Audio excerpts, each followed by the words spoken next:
Hello everyone, welcome to S am learning classes. আজকে আমরা দশম শ্রেণীর 2024 সালে মাধ্যমিক পরীক্ষার্থীদের জন্য ইতিহাসের দ্বিতীয় অধ্যায়ের কিছু ইম্পর্টেন্ট কোয়েশ্চেন, শর্ট কোয়েশ্চেন, একের কোয়েশ্চেন, দুয়ের কোয়েশ্চেন এবং আটের কোয়েশ্চেন আমরা সাজেশন করব, যেগুলো তোমাদের ফাইনাল এক্সামের জন্য খুবই জরুরি। তো চলো ভিডিওটা শুরু করি। তো প্রথমে আমরা শর্ট কোয়েশ্চেনগুলো সাজেশন দেব, যে শর্ট কোয়েশ্চেনগুলো সাধারণত ফাইনাল এক্সামের জন্য খুবই ইম্পর্টেন্ট। ফার্স্ট কোয়েশ্চেন, কলকাতায় সংস্কৃত কলেজ কবে প্রতিষ্ঠিত হয়? কলকাতায়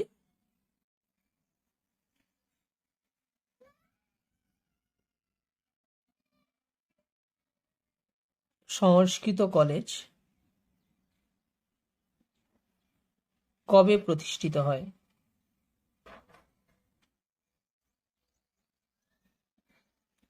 কলকাতায় সংস্কৃত কলেজ কবে প্রতিষ্ঠিত হয়? 2 নম্বর কোয়েশ্চেন, কলকাতা মেডিকেল কলেজ কবে প্রতিষ্ঠিত হয়? Kolkata medical college Kolkata medical college কবে প্রতিষ্ঠিত হয়? 3 নম্বর প্রশ্ন, খুবই ইম্পর্টেন্ট একটা প্রশ্ন, যে কোশ্চেনটা সাধারণত বিগত বছরগুলোতেও এগুলো দিয়েছে কোশ্চেনটা, যে সতীদাহ প্রথা বিরোধী আইন কবে প্রবর্তিত হয়? সতীদাহ প্রথা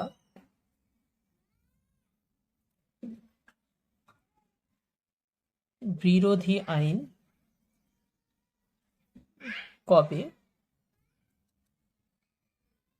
প্রবর্তিত হয়? 4 নম্বর কোয়েশ্চেন, তত্ত্ববোধিনী সভা কে প্রতিষ্ঠা করেন? তত্ত্ববোধিনী সভা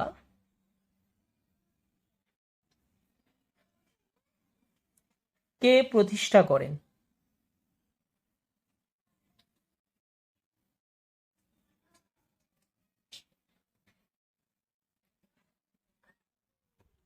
পাঁচ নম্বর প্রশ্ন,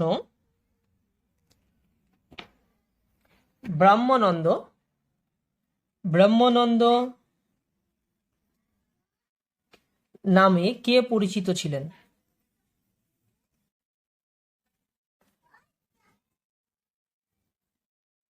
ব্রহ্মানন্দ নামে কে পরিচিত ছিলেন?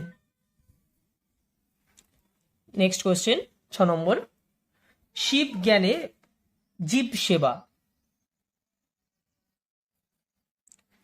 শিব জ্ঞানে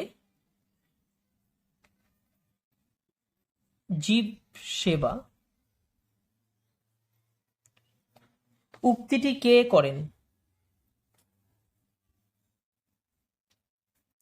উক্তিটি কে করেন? নেক্সট কোয়েশ্চেন, ভারতের প্রথম আধুনিক মানুষ নামে কে পরিচিত? ভারতের প্রথম আধুনিক মানুষ নামে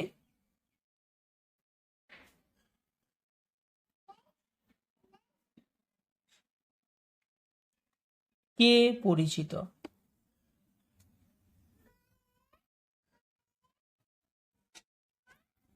নেক্সট কোয়েশ্চেন, 8 নম্বর প্রশ্ন, ক্যালকাটা স্কুল বুক সোসাইটি কে প্রতিষ্ঠা করেন?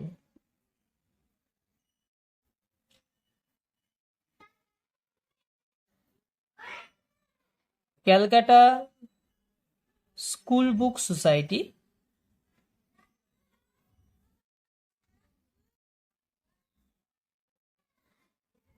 ক্যালকাটা স্কুল বুক সোসাইটি কে প্রতিষ্ঠা করেন?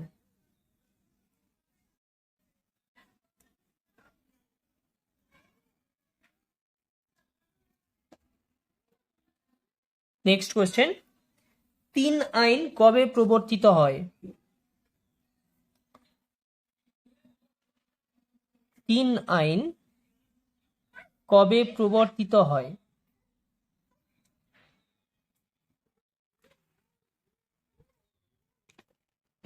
নেক্সট কোয়েশ্চেন, এশিয়াটিক সোসাইটি কে প্রতিষ্ঠা করেন? Asiatic society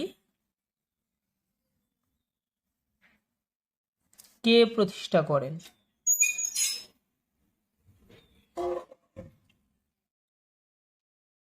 next question, Serampore ত্রয়ী কারা ছিলেন? এটা ভেরি ভেরি ইম্পর্টেন্ট একটা কোয়েশ্চেন। শ্রীরামপুর ত্রয়ী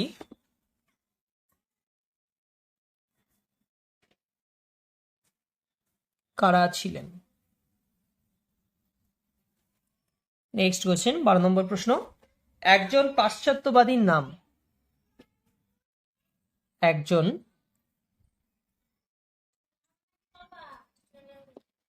একজন পাশ্চাত্যবাদীর নাম লেখো।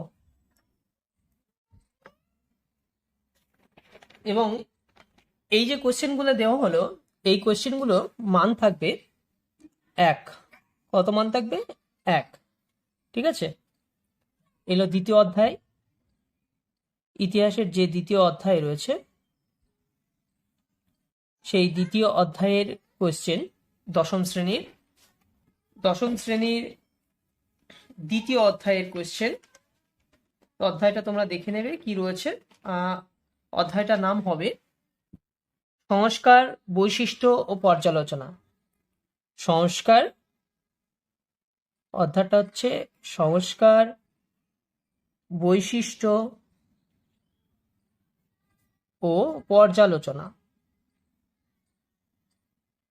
তো এই অধ্যায় থেকে মোটামুটি তোমরা যে কোয়েশ্চেনগুলো পাবে ইম্পর্টেন্ট, 11টা 12টা কোয়েশ্চেন রয়েছে। 12টা কোয়েশ্চেন খুবই ইম্পর্টেন্ট। তার মধ্যে আমরা যে কোয়েশ্চেনগুলো পাচ্ছি, যে 12টা কোয়েশ্চেনের অ্যান্সারগুলো তোমাদেরকে বলে দেওয়া হবে। ফার্স্ট যে কোয়েশ্চেনটা দেওয়া আছে, কলকাতা সংস্কৃত কলেজ কবে প্রতিষ্ঠিত হয়? এই কোয়েশ্চেনের অ্যান্সার যেটা দাঁড়াবে, ফার্স্ট কোয়েশ্চেনের অ্যান্সার, যে কলকাতা সংস্কৃত কলেজ প্রতিষ্ঠিত হয় 1824 খ্রিস্টাব্দে। দ্বিতীয় প্রশ্ন বলা হয়েছে, কলকাতা মেডিকেল কলেজ কবে প্রতিষ্ঠিত হয়? কলকাতা মেডিকেল কলেজ কবে প্রতিষ্ঠিত হয়? কলকাতা মেডিকেল কলেজ প্রতিষ্ঠিত হয় 1835 খ্রিস্টাব্দে। তৃতীয় প্রশ্ন, সতীদাহ প্রথা বিরোধী আইন কবে প্রবর্তিত হয়? 1829 খ্রিস্টাব্দে। চতুর্থ প্রশ্ন, তত্ত্ববোধিনী সভা কে প্রতিষ্ঠা করেন? তত্ত্ববোধিনী সভা প্রতিষ্ঠা করেছিলেন দেবেন্দ্রনাথ ঠাকুর 1838 খ্রিস্টাব্দে।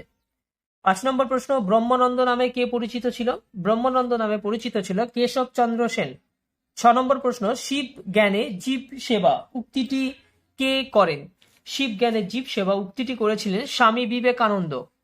7ম প্রশ্ন, ভারতের প্রথম আধুনিক মানুষ কে ছিলেন বা কাকে আধুনিক মানুষ নামে কে পরিচিত? রাজা রামমোহন রায়। উত্তর, রাজা রামমোহন রায়।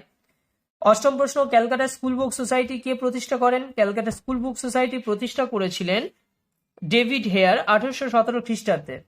নেক্সট কোয়েশ্চেন, 3 আইন কবে প্রবর্তিত হয়? 1872 খ্রিস্টাব্দে।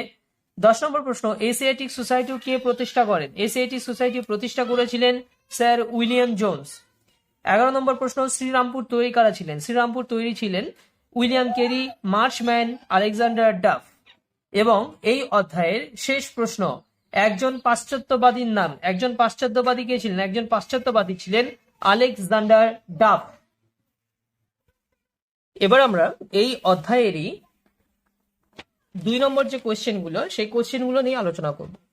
ইম্পর্টেন্ট কোয়েশ্চেনগুলো তোমাদেরকে বলে দেবো। মান 2 থাকবে, কোয়েশ্চেন মান 2। 1 নম্বর কোয়েশ্চেন, ভেরি ইম্পর্টেন্ট কোয়েশ্চেন, শ্রীধন কি? শ্রীধন কি? 2 নম্বর কোয়েশ্চেন, উডের নির্দেশনামা কি? উডের নির্দেশনামা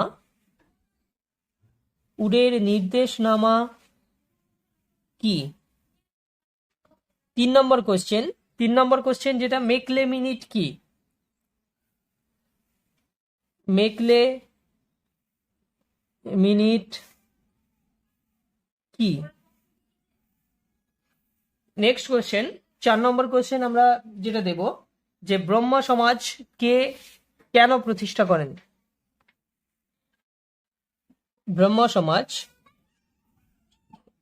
সমাজ কে কে কেন প্রতিষ্ঠা করেন? প্রতিষ্ঠা কে কেন প্রতিষ্ঠা করেন? ব্রহ্ম সমাজ কে কেন প্রতিষ্ঠা করেন? 5 নম্বর প্রশ্ন, ফোর্ট উইলিয়াম কলেজ কে কত খ্রিস্টাব্দে প্রতিষ্ঠা করেন? ফোর্ট উইলিয়াম কলেজ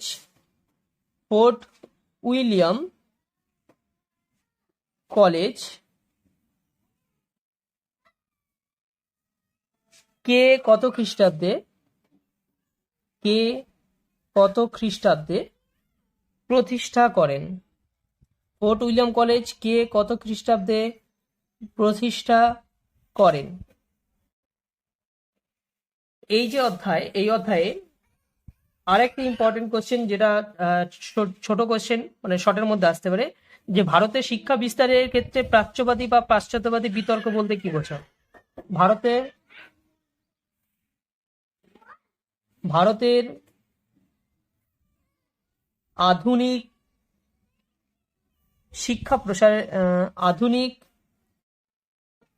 শিক্ষা বিস্তারের ক্ষেত্রে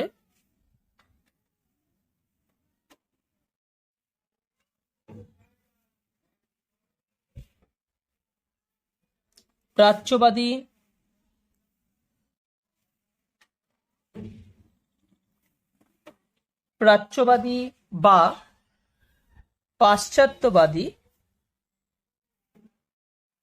পাশ্চাত্যবাদী বিতর্ক বলতে কি বোঝো? প্রাচ্যবাদী বা পাশ্চাত্যবাদী বিতর্ক বলতে কি বোঝো? আপাতত এই দ্বিতীয় অধ্যায় থেকে এই কোশ্চেনগুলো তোমরা করবে, ঠিক আছে? এর বাইরে করার দরকার নেই, সবই পড়বে, কিন্তু এই কোশ্চেনগুলো যেগুলো দেওয়া হলো এগুলো কিন্তু খুবই ইম্পর্টেন্ট কোশ্চেন।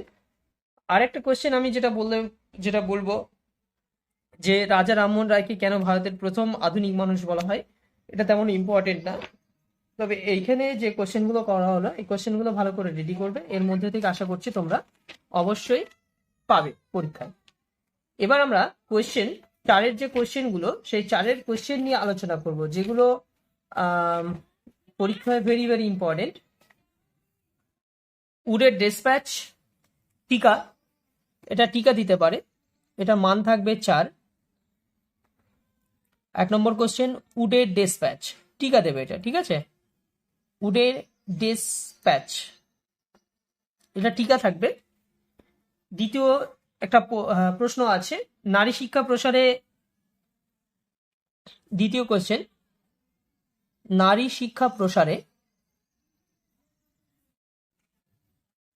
শিক্ষা প্রসারে ঈশ্বরচন্দ্র বিদ্যাসাগরের অবদান। ঈশ্বরচন্দ্র বিদ্যাসাগরের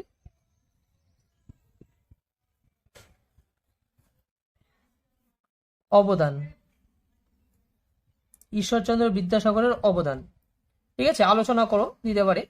3 নম্বর কোশ্চেন, পাশ্চাত্য শিক্ষার প্রসারে বা পাশ্চাত্য শিক্ষা বিস্তারে রাজা রামমোহন রায়ের ভূমিকা। দুটো কোশ্চেনই কিন্তু ইম্পর্টেন্ট কোশ্চেন। পাশ্চাত্য শিক্ষা বিস্তারে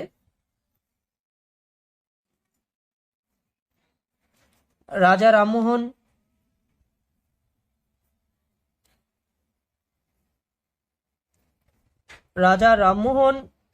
এর ভূমিকা আলোচনা করো। রাজা রামমোহনের ভূমিকা আলোচনা করো। 4 নম্বর কোশ্চেন, প্রাচ্য বিদ্যা চর্চা বলতে কি বোঝো? প্রাচ্য বিদ্যা চর্চা বলতে কি বোঝো? প্রাচ্য বিদ্যা চর্চা বলতে কি বোঝায়? বোঝো না? এটা লিখবে, কি বোঝায়, প্রাচ্য বিদ্যা চর্চা বলতে কি বোঝায়। তো এই যে কোশ্চেন গুলো, এগুলো হচ্ছে 4-এর কোশ্চেন, ঠিক আছে? এবার এটা 4 হবে। 4-এর কোশ্চেন দেওয়া হলো। এবার আমরা 8-এর কিছু কোশ্চেন দেব, যে কোয়েশ্চেনগুলো খুবই ইম্পর্টেন্ট এবং পরীক্ষায় আসার মতো রয়েছে। সবই কোয়েশ্চেন পড়তে হবে কম বেশি, ঠিক আছে। 19 শতকে ভারতে পাশ্চাত্য শিক্ষা বিস্তারের প্রভাব কি ছিল?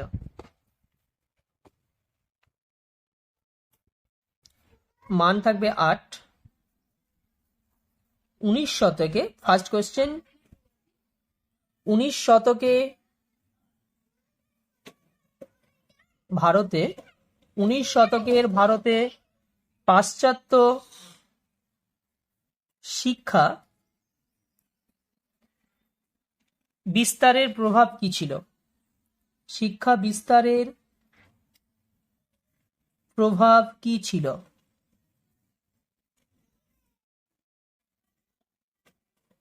প্রভাব কি ছিল? 2 নম্বর, নীল দর্পণ যে নাটক, এই নাটকের বিষয়বস্তু তার গুরুত্ব আলোচনা করো। নীল দর্পণ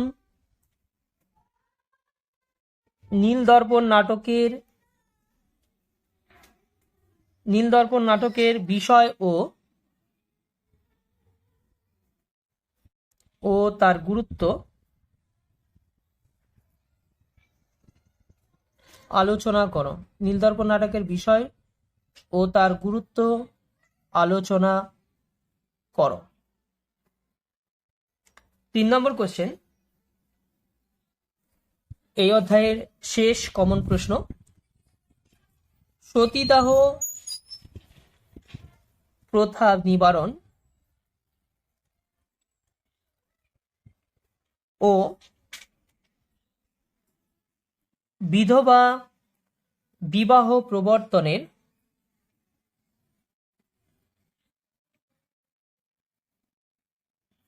মূলে রামমোহন ও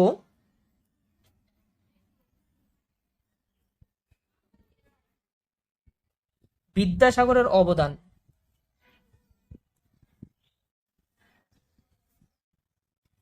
বিদ্যাসাগরের অবদান উল্লেখ করো।